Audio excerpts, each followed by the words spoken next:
Hello, everyone, and welcome back to Horror Convos, a casual, relaxing, and occasionally funny podcast where we choose one topic per episode and discuss any media related to it that we want. Movies, TV, books, video games, radio dramas, nothing is off limits here. We often have guests join the conversation as we share our opinions and personal experiences before focusing on examples that I believe portray the subject well versus not as well. If an advertisement killed your family before your eyes as a child, setting you on a lifelong path of warring against all forms of commercialism, while dressing up in a costume designed to strike fear into agencies everywhere, you can listen to the full podcast ad-free on our Patreon. The night beckons. Its black fingers curl and uncurl, going like, hey, come here. But there can be no peace, while crime spits and dances on the grave of justice to the hot beats and infectious rhythms of all that is wrong. That's also where you'll find the exclusive content like our For the Fans episodes, which we hold regular polls for you, the fans, to choose the topics of. I love democracy. Along with that, you can hear extra discussions and outtakes that didn't make it onto the podcast. Horror Convos is available to listen to on YouTube, Google Podcasts, and Spotify. Be sure to like, subscribe, and watch for our signal blasting your symbol into the sky so you never miss when our newest content is uploaded. I know that wasn't my best ad-related joke. We all have our slow weeks. Maybe a pay cut will help motivate my writers to do better next time. What are you going to do? Oh, come on! Today's episode marks the second edition of one of my favorite recurring topics, childhood trauma. I'm always interested to learn what ripped the innocence out of different horror lovers at their most tender ages. We're going to expand on the subject a little today by also comparing examples of how the standards of children's media have changed over time regarding what the industry gets away with showing kids today as opposed to what was considered too far in prior generations. And joining me for this episode, once again, one of my favorite guests. I'm excited to have her back. My friend, Melissa. Hey, guys.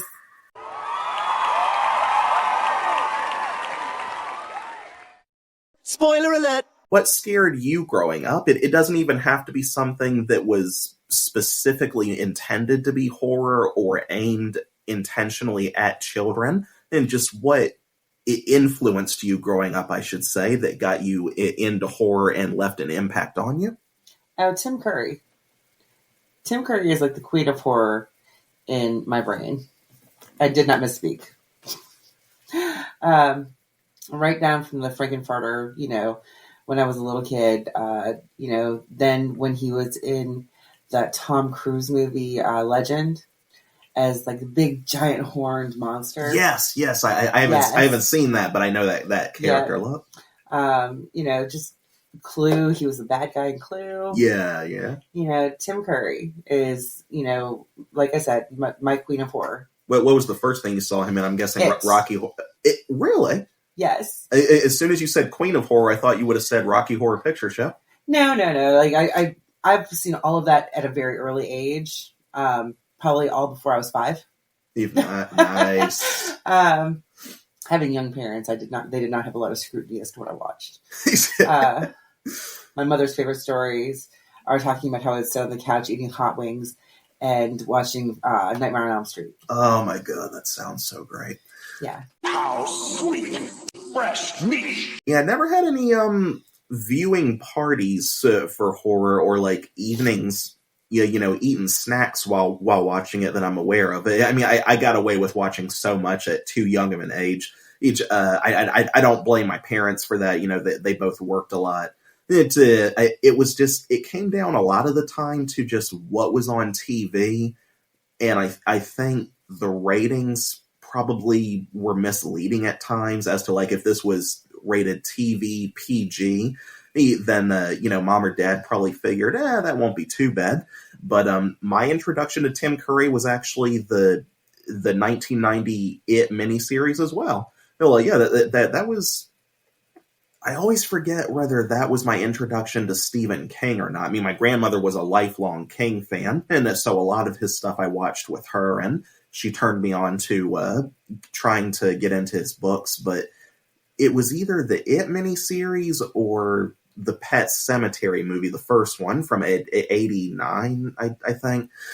One of those. But Well, for some reason, all of his early, between the late 80s, early 90s, all of Stephen King's movies all looked like they were made for TV, even if they weren't. So they all kind of had that campy feel to it, where they weren't that scary to me. But it, because of Pennywise, just fostered an entire clown fear.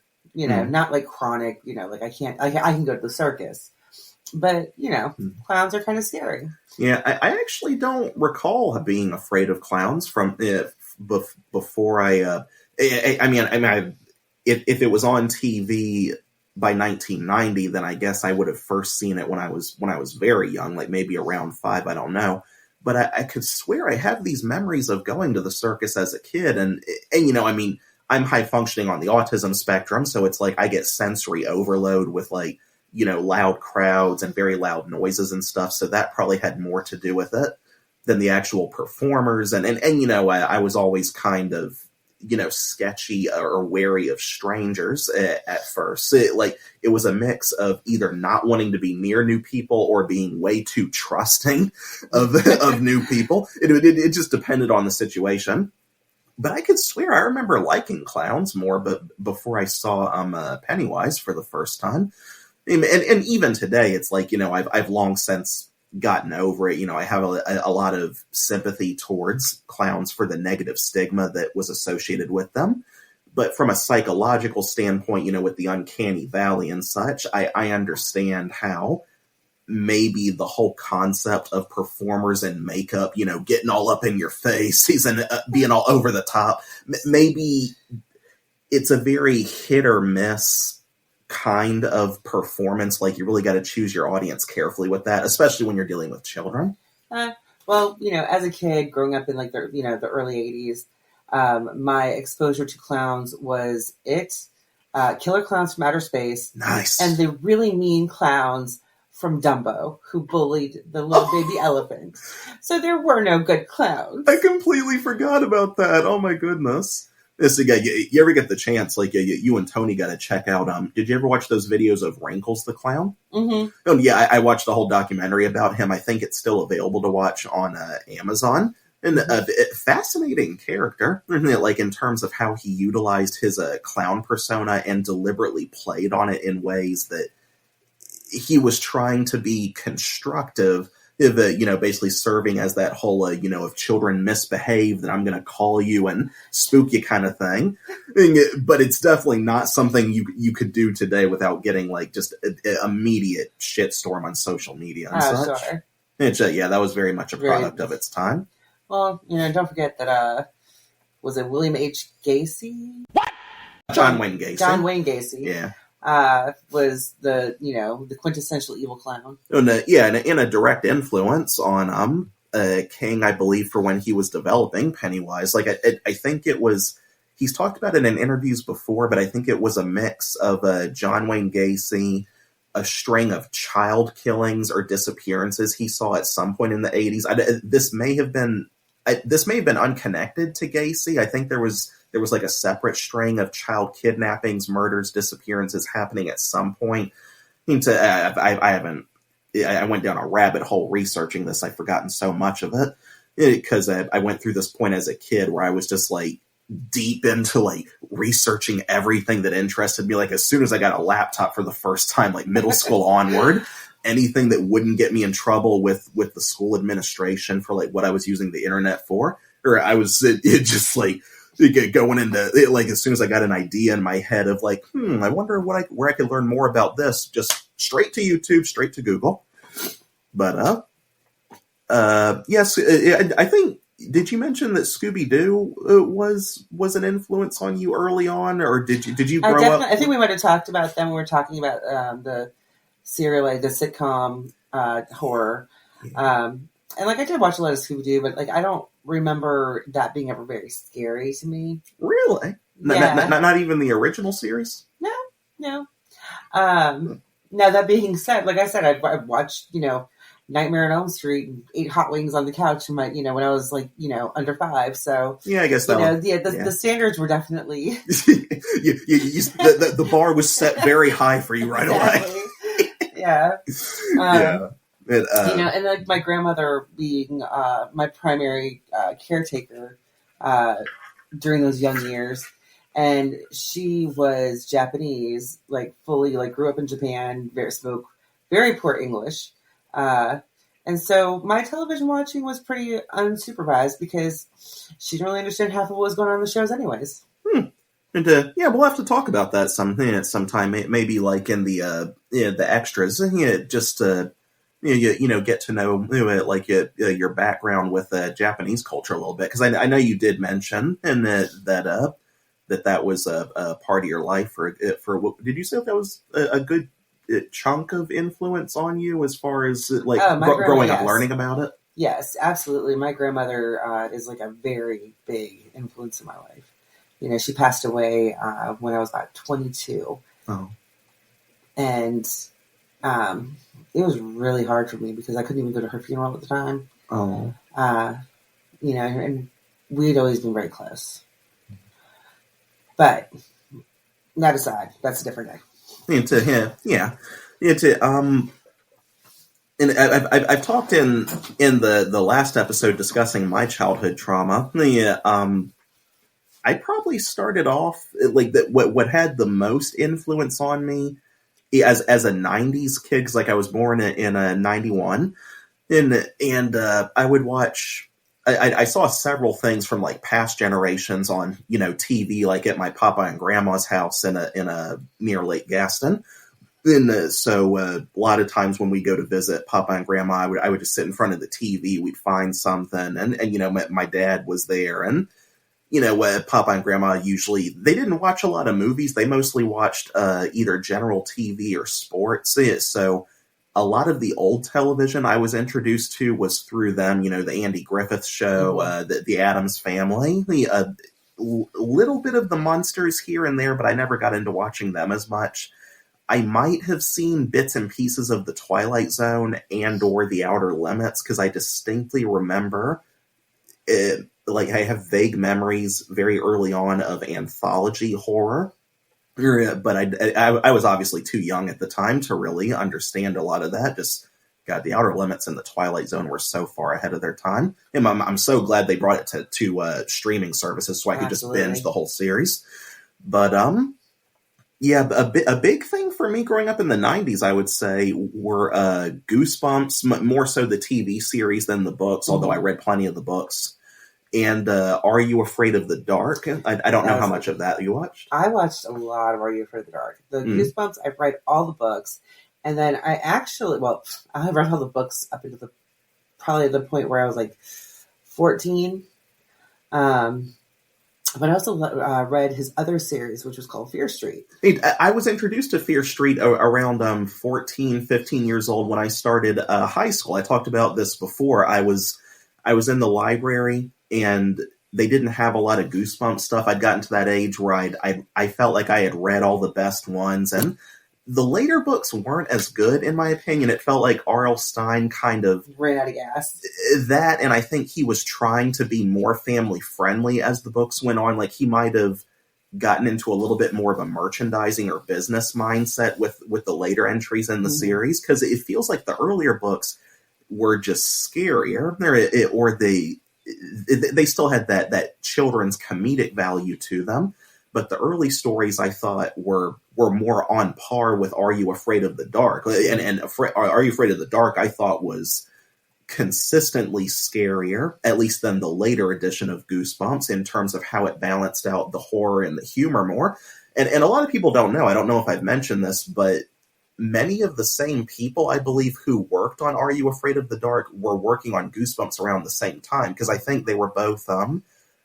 I know Are You Afraid of the Dark was Canadian. I don't remember if Goosebumps was produced in Canada at the time or not. Sure. But you had multiple actors that went back and forth between the two shows. So you could have easily been forgiven for any kids who were misled to believe that they were both the same show or that they were part of the same franchise. Because essentially they were both just rivals in the children's horror or anthology market at that point.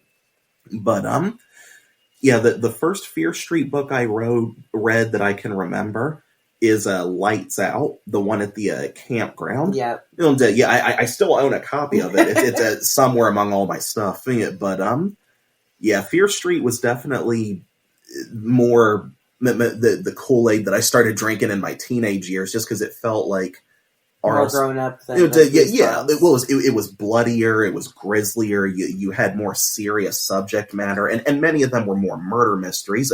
Even when it got into the supernatural stuff, it felt more grounded. Well, and another author from that time was Christopher Pike. I don't know if you've ever read any of his stuff, but he had some horror stuff, but like a lot of his stuff was also sci-fi based. But yeah, like, and he like my favorite series that he ever did was like this Last Vampire series, which to 14, 15-year-old me was just so romantic, and like it was scary, and there was always it was kind of like my precursor to the Anita Blake series before that went completely like off the wall. But as far as like the Christopher Pike stuff went, he had some stuff like The Last Vampire, which was obviously very strictly based in horror, and then he had several books that were just horror books, but then he had some that were sci-fi genre that had like really just interesting stories. Yeah, you said The Last Vampire was the name of his series? Mm-hmm. Okay, for a second I thought you were talking about Blood, The Last Vampire, because that's I grew up with that series. I didn't watch the movie first. I was introduced to the manga Blood Plus. They said there's like multiple different stories in that series. These like different continuities and iterations of the character Saya. But yeah, I collected the manga for a while. I think that the character in Christopher Pike's Last Vampire is named Saya as well. So maybe it is related. I'll have to Google that.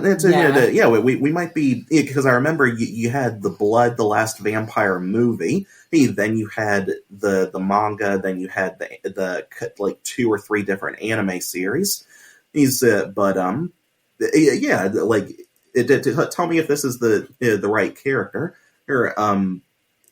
So Saya, in the stories that I read, she was portrayed as either the last vampire or a half vampire. She uses a special made katana where the blade is curved in such a way that she can cut her thumb on it, because her blood is what allows her to kill vampires. It's basically like poison for them. That's a little bit different. It might be a different Saya. No, it's a general a similar concept. This one, she was charged by a prophet to kill all. No, it was either to kill all the other vampires or to make no more vampires, and her sire was charged with the opposite, like to either kill or make no more. One of them was supposed to make no more vampires, and the other one was supposed to kill all the vampires. Okay, I'll have to look into that. That does sound different from what I'm familiar with. But I'm surprised if both stories have a character named Saya in them.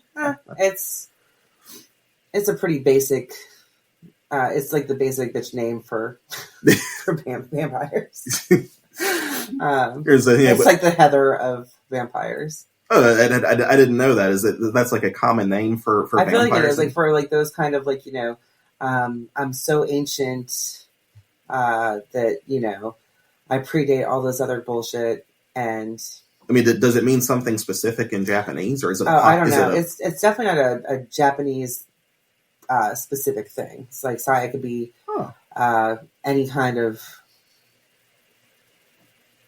basic primitive name. I did not know that.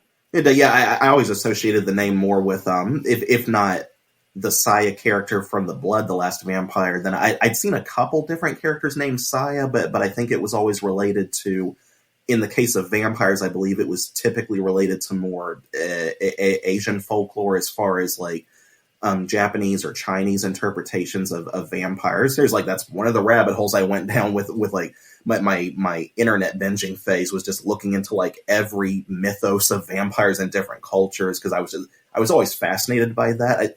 Didn't they incorporate that into Buffy the Vampire Slayer at one point, like introducing different types of vampires inspired from different folklore? I'm trying to think. I could be misremembering. I know that they did do a Dracula episode, but otherwise it was pretty much run-of-the-mill, teenage vampires. Yeah, my memory's foggy on that because I've said before, I grew up with the 1992 Buffy the Vampire Slayer movie. I didn't really watch the TV series growing up. I think part of it is I was too young when it was really popular. I wasn't really into the teen drama stuff yet. Mm-hmm. Yeah, but I've thought about going back to rewatch the series once or twice just to see what all the hubbub was about it. But it's like every time I've tried to, it's like it's a series I feel like maybe I would have loved as a teenager, but now I try to watch it and it's just too campy for me. Like I can't. It's very the acting is just a little. It feels very much like a product of the 2000s. The first season is a little rough to watch. Yeah. But the consecutive seasons are, aside from the teenage drama, very good. Mm-hmm. You might actually be better served though, starting with Angel. Angel. Mm-hmm, the series Angel. You talked about that, yeah. It's definitely the series like that. I know Tony liked better, just because it focuses more on the male. Big character. I won't say main because there's just so many main characters in Buffy. But basically, like her boyfriend branches off to get his own show. Now, I don't know how much of this you had read. I mean, I watched a whole documentary on this. Scary Stories to Tell in the Dark. Oh my god, I was obsessed with that series. When I think I first found the books for it either in middle or high school. And the artwork, just like it was nightmare fuel, but it was almost like hypnotic. Just I'd never seen an art style like that before. It was like beautifully surreal.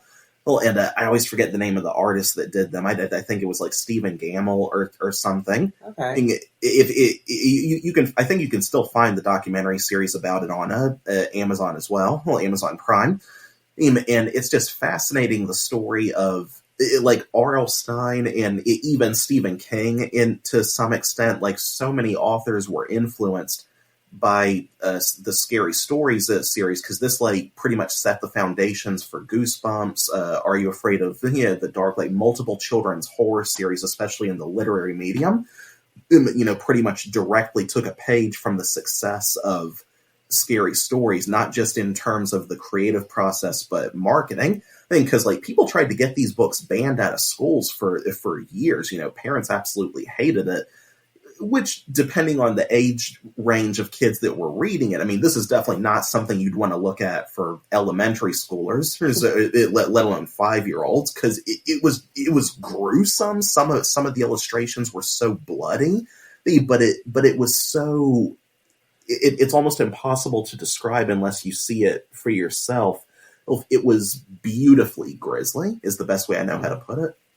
Well, I mean, I don't know, because in Virginia, we teach a lot of Edgar Allan Poe pretty early. And a lot of his stuff was very gruesome. True. I don't know when we started Poe. I guess the earliest I can think of would have been elementary school, but... probably like 4th, 5th grade is, usually about that, like right before junior high. I guess. But, if you think about stories like The Cask of Amontillado, Mask of the Red Death, The Telltale Heart. Yeah. Like, these are very violent, very graphic stories. Yeah. And there's H.P. Lovecraft as well. He's less taught in school. He's more of a fan favorite, from adulthood. I guess the difference mainly was with...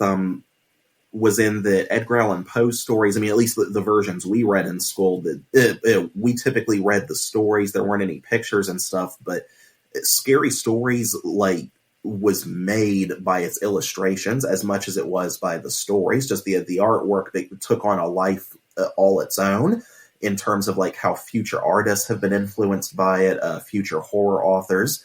There's, just exploring the psychology behind what the author channeled through himself into drawing different characters, and really just, there's such thick atmosphere in each of the pictures. I mean, the pictures on their own tell so much of a story, and that was really one of my first exposures to, a picture's worth 1,000 words, where it's like, you could draw so much narrative and character out of these pictures by themselves, even if you take them out of context of the stories they were featured in. And it's a shame that they kind of fell into obscurity over time until you had them attempt to adapt it into a movie, in recent years, which in my opinion, like, the monsters were the best part of the movie, but apart from that, I think they went in the most piss poor direction possible, trying to make it into a Jumanji style thing. Like, it's the same problem I had with the Goosebumps movie. It's like, which now they're trying to do again, and as a show, and it's just like, literally, if you're going to adapt scary stories, all you had to do was make it an anthology. Each episode focuses on adapting one of the stories, translate the monsters as effectively as possible into live action, even though some of the art style is inevitably going to get lost in translation. You're not going to bring it off the page 100%. But the creature work for the movie, I thought, like I said, that was the best part, because you could really see the effort they put into, translating those like freaky illustrations into a 3-dimensional space as closely as they could, while still lending itself better to live action. And they didn't take it to the approach of, let's full on animate them like cartoons in a live action setting. But looks like they're making like a Five Nights at Freddy movie now. I saw that. Yeah. So there's like tons of stuff now that like we were talking that there's a lot of stuff that they wouldn't get away with, that they did in the 80s that they do now. But like the reverse is also true. Like, I don't think that they could have gotten away with making a full horror movie for kids that was legitimately scary. I don't know. I mean, the medium definitely has a lot to do with it in terms of, like, is it being made for TV, theaters, going straight to video, or what have you? I don't know exactly how the standards business-wise in terms of who's in charge of deciding the ratings and demographics for what. Like, you got the MPAA, which, as far as I know, is focused on movies. And I think different TV networks have their own executives in charge of that, or their own departments. But I imagine that the subjectivity of ratings in general had a lot to do with what was marketed, what you could get away with marketing in a specific decade. 2 examples of children's horror that you definitely could not do today, I would think, are the Monster Squad 1987 and Beetlejuice. Like, that's the only PG rated movie I'm aware of that has an F-bomb in it. Nice fucking model! Jaws being rated PG when that came out, not a shot in all 9 circles of hell you could get away with that today. Like, Jaws would absolutely be rated R. Yeah, there would definitely be a lot of rating changes. But that being said, the Beetlejuice, aside from the language, though, I don't think there's much else that would have been pulled from that to lower the rating. Yeah, I suppose in terms of the actual content, I mean, it's not that graphic. It's not racy. It's not graphic. Yeah. The closest thing you have to anything really truly immoral is Beetlejuice trying to marry a 16-year-old giril. Oh yeah, there is that. I'm going to jail! Which they already did that on Game of Thrones. So it just said a character just said it had the bad luck of being in the wrong universe, huh? Exactly. But and of course you had the original Indiana Jones films, while not technically horror. They definitely traumatized plenty of children with their body horror, like the Temple of Doom's heart removal. Yeah. Well, no chance you would do that today, and it would just be rated PG. I mean, like PG-13 at minimum. And it's funny when you realize PG-13 in a lot of ways was sort of like a cheat code to market stuff more towards teenagers, increase the audience, while it having more violence in it that would otherwise normally be reserved for rated R. Because you notice a lot of PG-13 horror movies, or just media in general, actually has more violence in it, at least more on-screen violence compared to rated R stuff. It's just a matter of how much blood they show. But yeah, and in terms of non-human creatures, like, you always have that loophole of, well, if it's an alien or a monster, then we can show more blood and guts. It's only when it gets into the human stuff that, for whatever reason, the MPAA just, they seem to have a historic double standard on that, at least from my generation onward. Well, I guess because, like, as human beings, it's one thing to see something, that we know isn't real, like a monster that we know isn't real, dismembered, versus, seeing people dismembered. Yeah, but even then, it's like there seems to be a lot of subjectivity to that, because it's like, Dead Space, obviously very hard M-rated horror game. Same thing with BioShock. Like, you got a bunch of humanoid enemies in there that you're shooting and cutting up and stuff. So the question becomes, you see humanoid monsters in TV or movies that weren't rated R, and they get cut up all over the place. So what's the difference with necromorphs? I guess it comes down to how the lore in universe humanizes them so much. Like, they're reanimated bodies that were once human. They're like John Carpenter's The Thing levels. But that was a direct inspiration for that game, along with Resident Evil. Well, I've never really understood the psychology behind how the MPAA works. It's like, I understand their necessity from a business standpoint. I just make a lot of fun of them because, I guess, to be frank, I've never had a lot of respect for their general lack of consistency and the logistics to how they decide, oh, this is fine, but this is too far. Maybe. Well, I'm sure that a lot of it's money greasing palms as well. Definitely. There's definitely a lot of money changing hands in that whole system historically. But it's similar to why I've never had a lot of respect for Rotten Tomatoes, just because their whole system, it can be cheated in multiple different ways. They're incredibly biased. It's like, I would have more respect for systems like that if they demonstrated some level of objectivity. Right. And, there's a ton of religious bias in there as well, I would think, historically, as, people who work on the board that makes the decisions. Several of them probably came from hardcore Christian or Catholic backgrounds, and it's like, no, this is going to take us toward the devil, very much like, the Dungeons and Dragons satanic panic that I'm sure influenced what was shown on TV and movies and music. Yada. Let's not even talk about the Dungeons and Dragons movies. They've all been terrible. It's like a franchise standard now. I've heard the most recent one wasn't bad. It was terrible. The bar set by the Jeremy Irons one, I don't think was hard to surpass. But I heard some people liked this one more, just in terms of the humor factor. Well, sure, it was campy, and they knew it was campy, and they let it be campy, and I was fine with that. Like, I'm fine with campy. I loved Tank Girl, and that was campy as hell. And Tank Girl, I've never seen that. Are you serious? And I heard of it, like, I was aware of it growing up. I just never sat down to watch it. I need to check it out sometime. Love Tank Girl. Yeah. So is there anything else you can think of that left a traumatic impact on you in particular? Or did Tony mention that you and him both grew up watching the news and being influenced by general world events? Absolutely. The news is like probably the biggest horror show there is. You've just True. seen...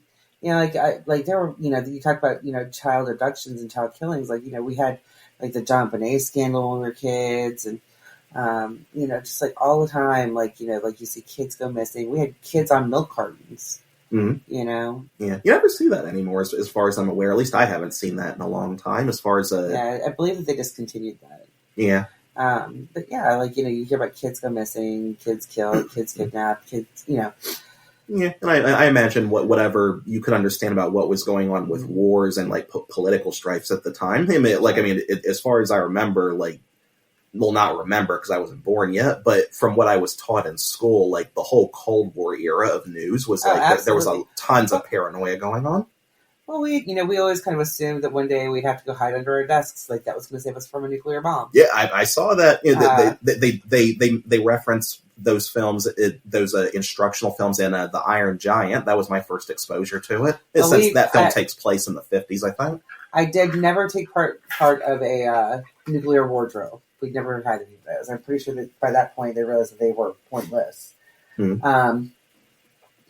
But there were some like some very turbulent times happening. It was like the Cold War, end of the Cold War era. It was, I think it was 89. And of course, you also had Vietnam. The war. I'm not that Is it more the media influence in terms of like how much stuff based off that time period was, I guess, working its way into TV and movies around the 70s going into the 80s? Yeah. He's like, God, I am so sick to death and back from death of Fortunate Son. And like, I don't want to ever hear that song in a war movie again or war TV show as long as I live. It's like, we get it. Just God, first thing I think of when I even hear Vietnam, one of the first things I think of is the opening. It just starts in my head, and I'm like, no, shut up. Yeah, no, like it was actually a very scary time, but like not like obviously so. Like I didn't walk around my life like, oh my God, we're gonna get destroyed by nuclear bombs or kidnapped and sold off. Stranger danger. I've never really understood the psychology behind how the MPAA works. It's like I understand their necessity from a business standpoint. I just make a lot of fun of them because I guess, to be frank, I've never had a lot of respect for their general lack of consistency and the logistics to how they decide, oh, this is fine, but this is too far. Maybe. Well, I'm sure that a lot of it's money greasing palms as well. Definitely. There's definitely a lot of money changing hands in that whole system historically.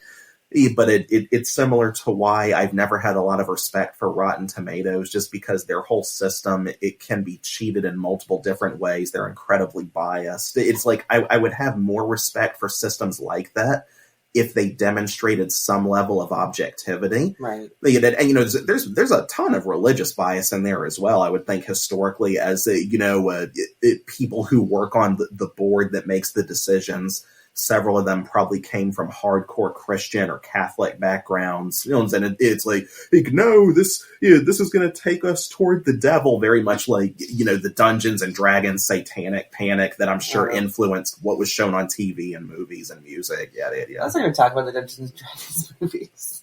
They've all been terrible. It's like a franchise standard now. I've heard the most recent one wasn't bad. It was terrible. The bar set by the Jeremy Irons one, I don't think was hard to surpass. But I heard some people liked this one more just in terms of the humor factor. Well, sure, it was campy, and they knew it was campy, and they let it be campy, and I was fine with that. Like, I'm fine with campy.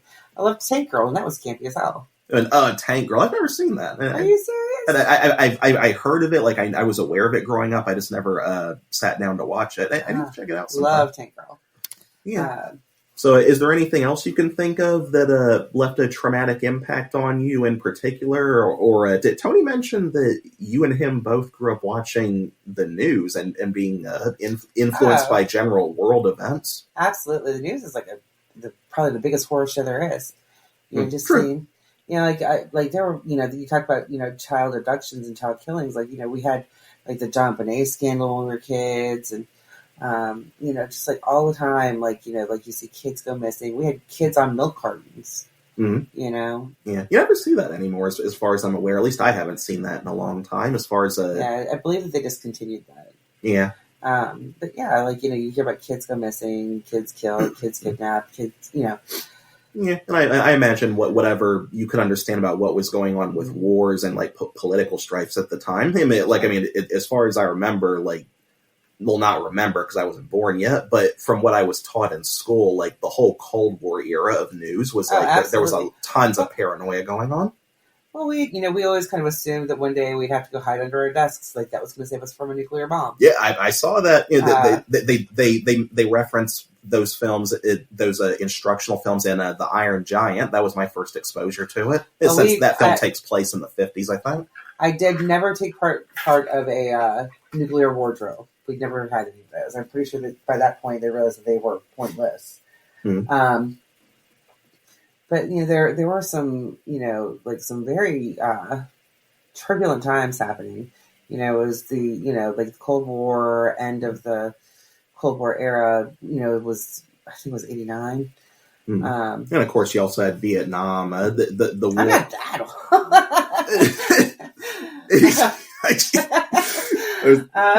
But more the media influence in terms of like how much stuff based off that time period was, I guess, working its way into TV and movies around the 70s going into the 80s. Yeah. He's like, God, I am so sick to death and back from death of Fortunate Son. And like, I don't want to ever hear that song in a war movie again, or war TV show as long as I live. It's like, we get it. Just God, first thing I think of when I even hear Vietnam, one of the first things I think of is the opening. It just starts in my head, and I'm like, no, shut up. Yeah, no, like, you know, it was actually a very scary time, but like not like obviously so. Like, I didn't, like, you know, walk around my life like, oh my God, we're gonna get, you know, destroyed by nuclear bombs or kidnapped and, you know, sold off. But like there was definitely like a fear of, you know, like the unknown things that could happen to you. Life was a little bit scarier. It was sort of that was the beginning of like the deterioration of the standard idyllic image of the nuclear family and like the peaceful suburb where nothing bad ever happened. Like The Burbs, like, was a direct commentary on this, where the whole movie is basically, we think something terrible's happening and one of our neighbors is responsible for it, and the character's own paranoia drives most of the horror factor. Until by the finale, you're just like, most of this was just us psyching ourselves out because we're so unfulfilled in our own lives. And then, of course, they throw Tom Hanks a bone at the very end, like, oh, one of them actually was a killer or an evil cultist or doctor, or whatever his name was. But the majority of the movie was very much a commentary on not just the satanic panic, but the general feeling of, you know, this perfect or idyllic picture we had of small town American life is starting to show the cracks in it, you know, from the satanic panic to I think the war in Afghanistan in the 90s. Our situational awareness of world's goings on started to creep its way into parts of the country where previously, I guess, people didn't think about that stuff as much compared to their own day-to-day goings on. Well, and honestly, most people, you know, like we only, as human beings, stay panicked for so long. You know, like we worry, and then we kind of get tired of worrying. Yeah. You know, so then it becomes just like this sort of subconscious stressor in the back of your mind, like, oh yeah, that could happen. And I mean, the biggest event I can think of in terms of like what actually made me worried for my safety for a while growing up was the 2001 Sniper. Because I remember they had, you know, they were putting up barriers for us to walk around going into, I guess, to protect us from a targeting.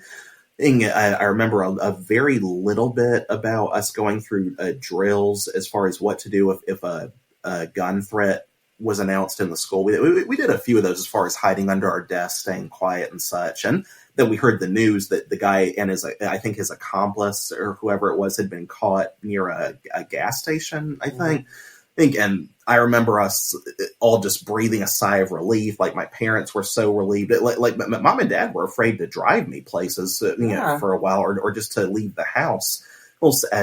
Unless it was for something important, because we were just they were following the news more closely than I was at the time. But but apart from that, I can't think of anything that immediately impacted my situational awareness. It's like a lot of stuff, scary stuff on the news, just it was so far out of my wheelhouse or backyard that I was just more focused on stuff going on in my own life or my own family. I was an adult by the time that stuff was happening.